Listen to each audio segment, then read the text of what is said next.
Please enjoy the very, very funny Sara Meyers, everybody. Sara Meyers.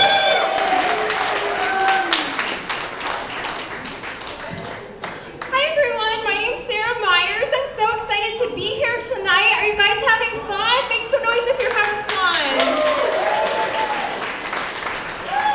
And keep it going if you came here on a date or you're dating, or you've been on a date, or you know what a date is. Good for you guys. Well, I have to tell you guys, if you're dating or you have a significant other, I always recommend going to a comedy show on a date because it really minimizes the amount of time you have to spend actually talking to the other person. So it's my favorite.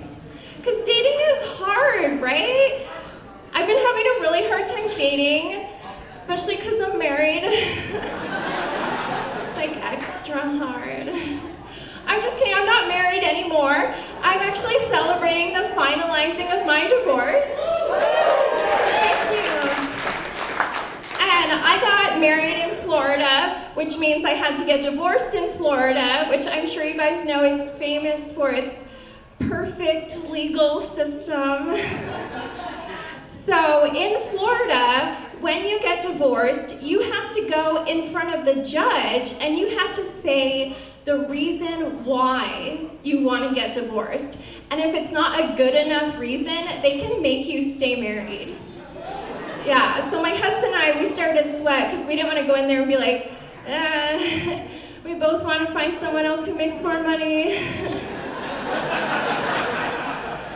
So my husband was like, you know the reasons, just pick something vague. And I was like, I got this. So we go in there and the judge says, what's the reason for divorce?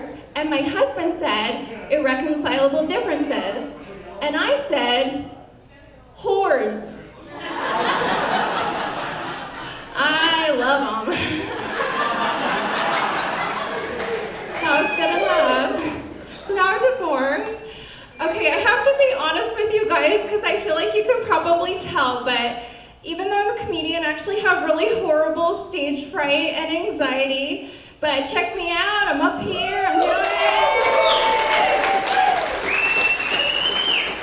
Get my dick wet.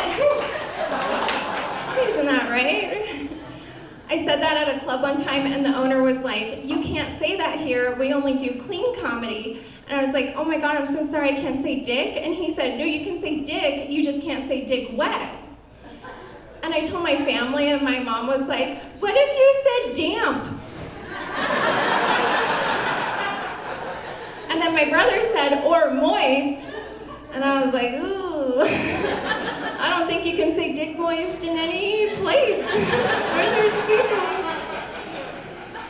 It is so hard to tell clean jokes. We had like a little talent show at my work recently, and the intern who was organizing it came up to me and she was like, Sara, I know that you do comedy, how long could you tell jokes for? And I was like, I don't know, 30 minutes, 40 minutes. And she said, it has to be appropriate for work. And I was like, okay, yeah, 2 minutes, 3 minutes. Where I work, it's kind of conservative. I work in engineering. And thank you. There's people from Los Alamos here on this side. Where I work, we make a little bit of everything. But the one thing that we don't make that was like in the news a lot recently for some reason are sex robots. I don't know if you guys, it's what you think it is. It's a robot that you have sex with. If you don't know what it is, learn English. But I actually thought that they were really cool, and so I went in and I pitched it to my boss, and I was like, I think there's a ton of money in this. I think we should make our own sex robots. And he was like, no way. He was like, Sara, I can't believe that you would think we would even want to be associated with anything remotely sexual. Like, come on, this is Siemens, for God's sakes.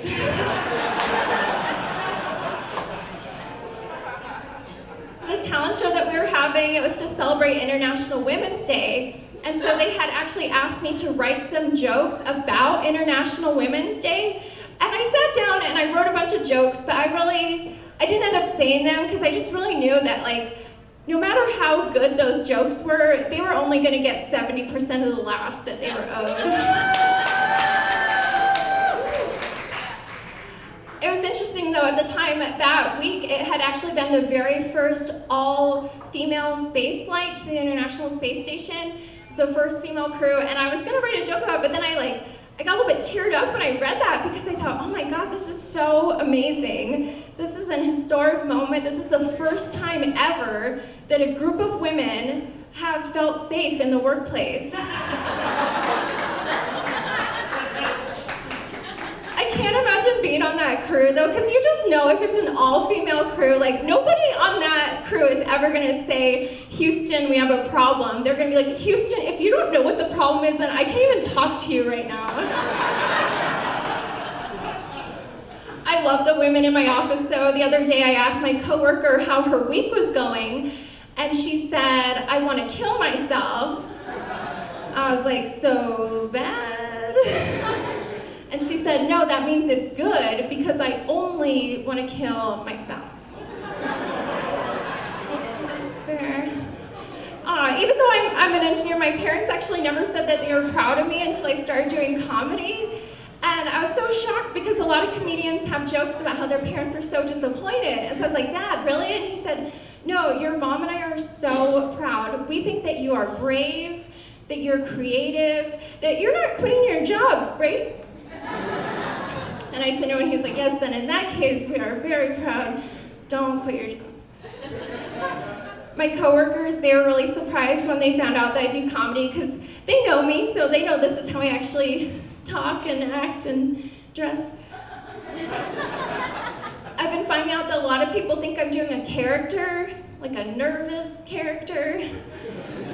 I get a lot of people that come up to me after the show and they're like, oh, I really love your fake voice that you do. And I don't really know what to say anymore, so I'm just like, oh, thanks, I've been practicing it for 34 years. I'm super committed to the bit. I actually had a guy ask me after a show if my tremor is fake. And when I said no, he was like, well, what's wrong with you? Do you have Parkinson's? And I was like, hey, you can have a tremor and not have Parkinson's. I hope. Too afraid to talk to my doctor about it. I did talk to my doctor about my anxiety though, and he sent me to a therapist, and he said that I do a thing called catastrophizing. I don't know if anyone's ever heard. Okay, so if you don't know what it is, catastrophizing is kind of like this anxiety snowball. Like it's normal to ask yourself, what's the worst that could happen? But when I say what's the worst that could happen, my brain is kind of like, challenge accepted. So an example would be, I was living in Florida and I had a boyfriend who was a comedian, and he had moved to New York City. And so I was planning a trip to go visit him, and my best friend from high school also lived in New York, and so he asked me if I thought that she might like to have a threesome with us. And that's a question that would cause most people, some amount of anxiety, like what if I ask her and she says no and it's awkward? But instead of just worrying, what if I ask her and she says no and it's awkward, I worried, what if I ask her and she says yes and we do it, but then I go back to Florida and then they keep hooking up and then he breaks up with me and I lose her as my best friend and I'm furious and heartbroken, so I fuck his best friend in Florida to get back at him. But that guy's also a comedian, so then all the other comedians find out and everybody hates me and I'm blacklisted from all the clubs and I can't do any shows anymore. And so I'm so depressed that I start doing a bunch of drugs, but then I get caught doing drugs and I get fired from my job at Siemens. And I have to sell my house and move back home with my parents, but my mom drives me crazy, so I murder her. And then I go to prison, I get raped by a prison guard, so I murder him too. And then I get moved to solitary, and all I have to do with my day is write, so I write a memoir, but who's gonna publish that memoir? So here I am reaching for my phone to text my friend, do you want to have a threesome? And I end up spending the rest of my day Googling which publishers accept mail-in submissions from convicts.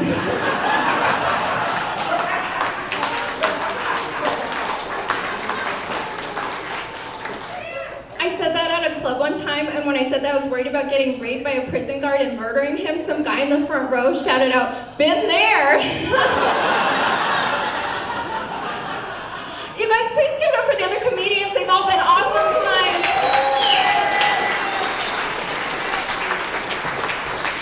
I have to tell you, standing up here is the hardest thing in the world. It is so scary. And then especially when you're new too, like being a new comedian is like being the new kid at like a really fucked up high school. Just like a regular high school. You guys would not believe the things that go on. Like I'm talking about like rumor spreading, Facebook trolling, trash talking, and those are just the things that I've been doing. The other comedians are even worse. Like, this guy was gonna pay me after a show and he didn't have any cash, and so he asked if he could swipe his credit card in my butt. Yeah, I was like, no, you cannot swipe your credit card in my butt. It's a chip reader. How old do you think I am? Another time, all these comics were standing around, they were talking about porn, and as we do, and they were like, I really only like porn about Mary Todd Lincoln. No offense, Sara. And I was like, why do you have to say no offense? Like, you think I'm some uptight prude? Like, just the other night, I was watching the most hardcore TED Talk about the effects of pornography on the psychological development of our society. It was hot. Another time a comic came up to me and he asked me, what's the difference between jam and jelly? Because apparently I was supposed to say, I don't know. So then he could be like, well, I can't jelly my cock down your throat. And then I would be like, okay.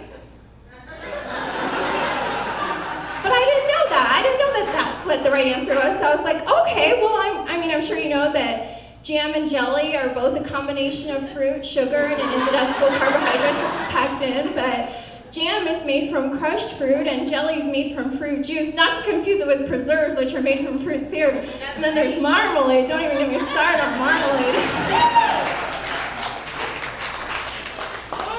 I went on for 20 minutes, and I was like, why did you ask? And he was like, I don't even know. I think I want a blowjob? I can think about is jelly. The most offensive thing I think was like this comic posted this meme on Facebook, and it was all these pictures of these really beautiful, like cleavagey girls, and each one had the name of a fast food restaurant underneath it, and then the caption was like, where are you eating tonight? So of course all the comics had to comment things like, oh, well, I'd pick Taco Bell because I like a girl who's extra hot. Or I'd pick McDonald's because I like a girl who's fast and easy. Or I'd pick Chick-fil-A because I like a girl who's super polite but secretly has radical conservative values. And I was like, you guys, this is so degrading and so misogynistic. And obviously KFC is the hottest one. Come on, she's finger licking good. Thank you guys so much for coming out here tonight. Is there anyone from Los Alamos here? So I'm from Los Alamos, if you couldn't tell by everything about me. Or the Santa Fe area is how we like to put it when people ask us. I went to high school in Los Alamos, and I actually ran into a girl from my high school the other day, and I hadn't seen her since high school. And I hate that because it's so awkward. Like, I know I'm awkward around normal people, but then especially then it's like, oh, so 15 years, man, are you still a bitch? I do love my friends from high school, though. I remember we had a really serious incident once. We were driving in the car and we had a keg in the trunk with like a blanket over it, and we got pulled over. And my friend was driving, and the cop made us think that we were in really big trouble. And then he was like, I'm gonna let you girls go, but you're gonna have to do something for me. And then he went to go get something out of his car. And so we started totally freaking out. We were like sweating, we were crying. We thought maybe we should just floor it, but we didn't wanna risk getting into like a car chase. And we thought, okay, well maybe all four of us should just all jump out of the car at the same time and run in opposite directions, and then only the slowest one would get raped. But they all played soccer, so I really didn't like my odds in that situation. So before we could even decide what to do, the cop comes back and he tells my friend to unzip her jacket. And then he reached into his pocket and he pulled something out and he said, unzip your jacket, because you're gonna have to put on this junior police officer badge and you're gonna have to wear it for the whole night and you're gonna look so silly and be so embarrassed. Can you believe it? Oh my God, we were so relieved. We were so relieved. We just sucked his dick and got the hell out of there.